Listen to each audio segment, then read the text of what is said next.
The restaurant was elegant, all warm candlelight and soft music, the kind of place people chose for important occasions. Ryan Mitchell sat at the reserved table, absently checking his phone while waiting for his blind date to arrive. At 38, Ryan was a successful architect who'd thrown himself into his career after a painful divorce 3 years ago. His sister had been pestering him for months to get back out there, finally wearing him down enough that he'd agreed to this setup, a blind date with someone named Olivia, who his sister promised was amazing, intelligent, and perfect for you. Just keep an open mind, his sister had texted that morning. Don't judge too quickly. Give her a real chance. Ryan had found the reminder odd, but assumed his sister was just being protective of her friend. When Olivia arrived, Ryan's first thought was that she was beautiful blonde hair in elegant waves, wearing a stunning burgundy dress with a bright smile that lit up her whole face. His second thought, immediately following, was that she was in a wheelchair. Ryan stood automatically, then felt awkward, unsure of the proper etiquette. Olivia navigated her wheelchair to the table with practiced ease and extended her hand. You must be Ryan. I'm Olivia. It's nice to meet you. Ryan shook her hand, acutely aware he was staring. Nice to meet you too. Please, have a seat.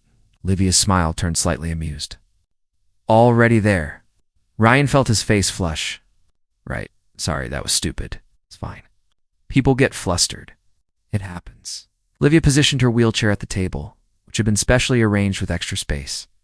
Your sister mentioned you're an architect. That must be fascinating work.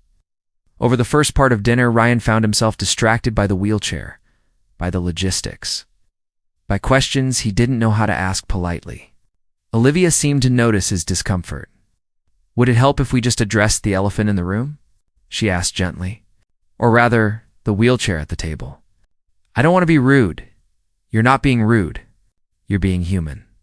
Most people are curious, but don't know how to ask. So I'll just tell you. I was in a car accident 6 years ago. Spinal injury. I've been paralyzed from the waist down ever since. I can't walk, but I can do pretty much everything else. I'm a financial analyst. I live independently.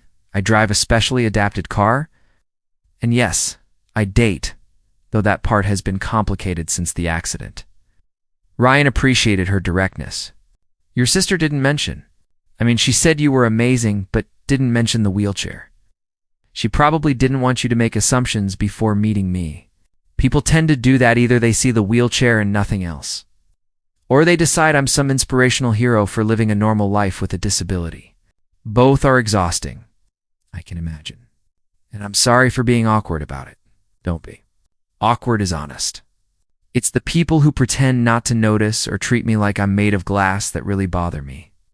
As dinner progressed, Ryan made a conscious effort to see past the wheelchair to the person using it, and what he found was remarkable.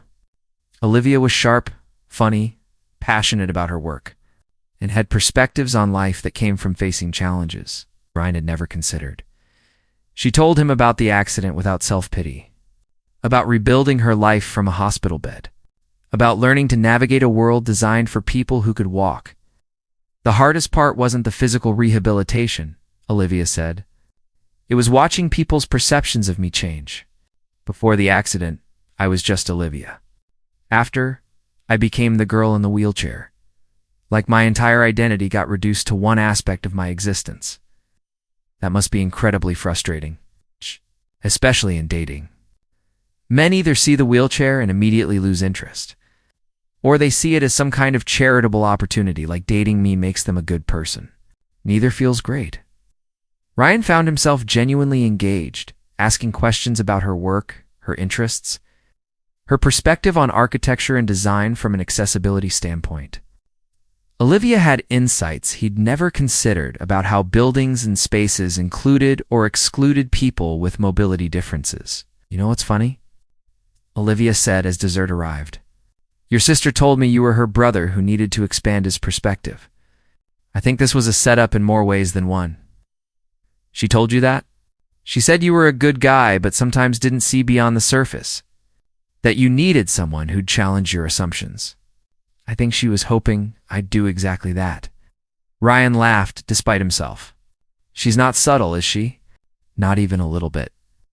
As the evening ended and Ryan walked Olivia to her car, specially equipped with hand controls that fascinated the architect. In him, he found himself not wanting the night to end. Can I be honest about something? Ryan said. When you first arrived, all I saw was the wheelchair. I was uncomfortable. I didn't know how to act. I was making all kinds of assumptions about what dating you would be like. I'm embarrassed by that now. Don't be too hard on yourself. At least you're being honest about it. I'd like to see you again. If you're interested, not because I feel sorry for you or because I think it makes me noble, but because you're brilliant and funny and you made me think about things I'd never considered. The wheelchair is part of your reality, but it's not what makes you interesting. Olivia studied him carefully. That's the best thing anyone said to me in a long time. Yes, I'd like to see you again. Over the next months, they dated seriously. Ryan learned about accessibility, how many places weren't designed for wheelchair users. Exhausting it was to constantly navigate physical barriers. He started noticing things in his own architectural work he'd never paid attention to before. Olivia learned that Ryan was capable of growth, of changing his perspective, of seeing her as a complete person rather than defined by disability. A year after their first date, Ryan proposed to Olivia at the same restaurant where they'd met, at the same wheelchair-accessible table, at the wedding. Ryan gave a speech about assumptions and reality. A year ago, I went on a blind date my sister arranged. When Olivia arrived in a wheelchair, my first reaction was discomfort. I was embarrassed, awkward, making assumptions about what our evening would be like. What I learned was that my assumptions said everything about my limitations and nothing about hers. Olivia taught me to see beyond surface-level differences to the person underneath.